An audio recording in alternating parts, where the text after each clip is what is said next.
Hello, this is Jerry Jokoy. Happy 4th of July to everybody. I'm going to be doing a review on the Benchmade Infidel 3300 out the front auto. And I think a lot of people are familiar with this. Is C. Well, you know what? Honestly, I don't know if it's CPM D2, but most of their D2 is. So I'm going to say it is CPM D2, not just D2, which I think is better.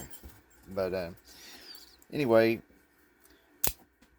I've had one of the Microtechs, and it was one of the ones before the Combat Trudon. It was one of the smaller, I think, Ultratech, and I liked it, but I don't know. To me, they're all about the same. There's not a lot of. There's a little blade play, but I mean, it's an out the front auto. You're not gonna. I don't know if some people are more familiar than others. Obviously, there are. I mean, that's a given. People that know knives know that this isn't made to.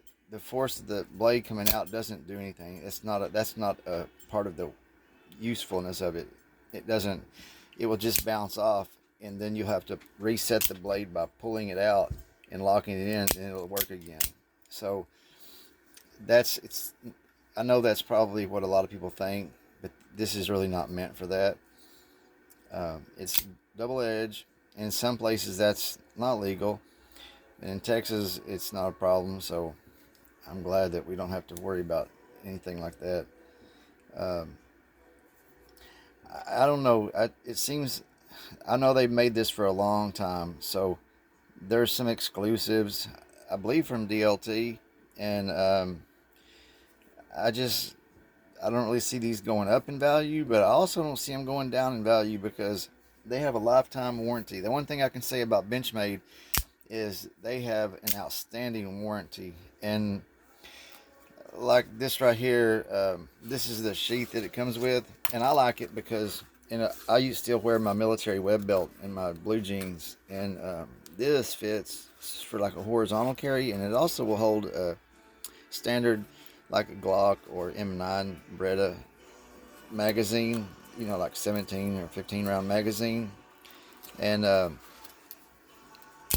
you can also put an Alice clip and carry it uh, vertical, but I like that horizontal. It just fits nice. I don't like something sticking down where everybody can see that I have something in my pocket or on my pants. But these are really very well made and thought out. And I'll tell you what, I don't want people to take advantage of Benchmade's generosity, but this is how their warranty is. I'm trying to get this in here. There you go. I was going to sell my Benchmade AFO2. It's a side opening auto, and I didn't sell it. I decided to keep it. But anyway, I used this that on that one so much that it looked bad, and the knife is brand new, so I wanted everything to be new in the box, just like all my collectible knives. I keep the box and everything that comes in them. This comes with the Alice clip, and so you can mount it to Molly gear or whatever. But anyway, I called Benchmade. The only other thing I needed was for a punch dagger. One of the screws come off the Kydex sheath, and they just sent it to me. They didn't ask me anything. They just sent it to me. But anyway, I told them there was nothing wrong with this. I don't need any warranty, and it has a little Velcro, so if you open it up, it hooks open. I think that's kind of cool, but it's nothing fancy or outstanding. It just does what it's supposed to do. Anyway, I told them that I used it for other things other than for my Benchmade AFO2, but I wanted to buy one, and could I buy one? And they just sent it to me. So I don't want people to take advantage of their generosity, because you can screw up a nice thing, a good thing, if you do that. And we can all. I don't want to do that, but they've been good to me, and I would never take advantage of their generosity. So yeah, even if you buy this from somebody, a used one, as long as it's not a counterfeit, then they're going to honor their warranty if something goes wrong with it. So I know there's a lot of Microtech fans out there that just wouldn't think of having this, but I think it is every bit as good. I do think there's some that are better, but I'm just not going to spend more than 450 or you know, I don't think I've ever spent more than 500 for a knife, and I don't see that I ever will. There's some that are really nice, but even for me, spending $300 every now and then, that's a big deal. I don't. I'm not made of money. I'm a disabled veteran living on a modest income. I'm a humble man. I don't mind saving up or sometimes selling a few knives to buying another one, but buying $300 and $400 and $500 knives, not very many. Just very few. So I feel lucky to have this. I like it, and I carry it on my get home bag.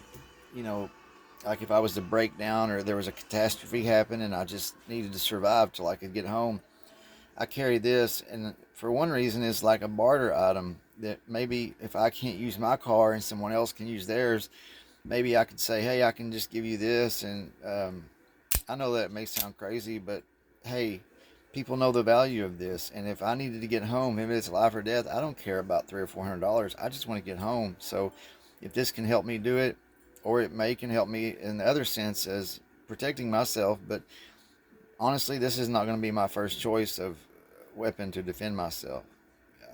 Typically, I carry the Spyderco Pical, and it draws forward with the wave feature. I carry that every day on the front of my pocket.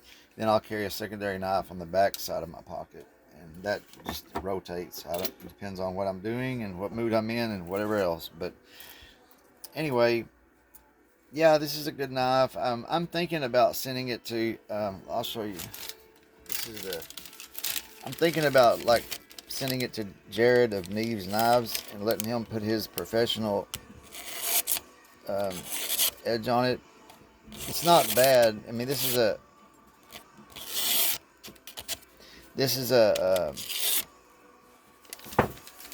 excuse me.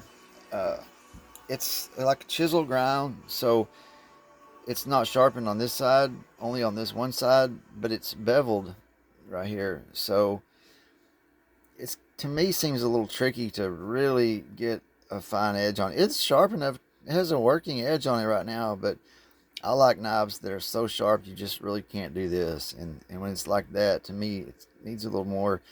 And I don't know if this will ever be able to get that unless you change the bevel on it. I really don't know, but I think Jared is good at what he does, and probably I will end up sending this to him when he has time and he's not behind it, and let him work his magic on it. So, uh, anyway,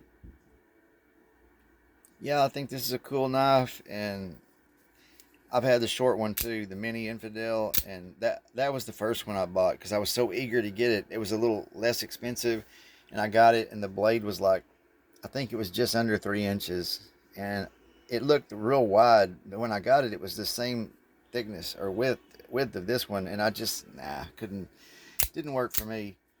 But let me see what the blade length is on this. Um, it is, yeah, 4 inch. That's a pretty significant blade. I like that, and yeah, this that's that's a lot of blade, and I like that the handle. I mean, the button is on the side or the top, I guess you could say, rather than the side, like most of them. It just, I think, with gloved hands or whatever, even wet hands, I still think you could, maybe not so much on the bottom, but this has got to slip onto your pants or something. They have this bi-directional grip on here, so in either position, right here, you can see where it's, yeah, it kind of runs both ways. That's kind of cool. I just think it, for an out the front auto, it's as good as it's going to get as far as toughness. And I don't remember who did it. There is a video out there where they demonstrate.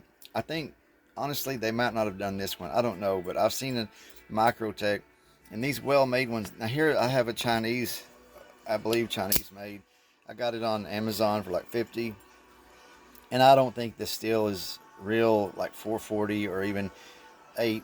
MOVCRMO, whatever. I can't even think of it, but you know what I'm saying. That Chinese steel, I don't think it's anything. I think it's just junk steel, honestly. I've tried to sharpen it and it just doesn't. The edge is not bad right now, but you you can just tell when you're sharpening it whether it's been heat treated, and I don't feel like this is anything. And it weighs 5 pounds. I don't know what it weighs, but it's so heavy. It feels kind of rubbery, even though it's not. It has a really good grip on it, but it's just a cheap and very heavy knife. I don't know if it's, let's see, yeah, the same. But this is not very useful. If it was a better steel in the blade, any kind of blade steel would be better, but it's just not. So, and yeah, in the beginning I said something about this being CPM D2. It is. That's what Benchmade uses when they have D2. They use the CPM D2, and I think it's a lot better than just standard D2. So anyway, I think that's about all I can think of. I like that clip also. It's deep carry, and I can't think of anything else I can say about this knife.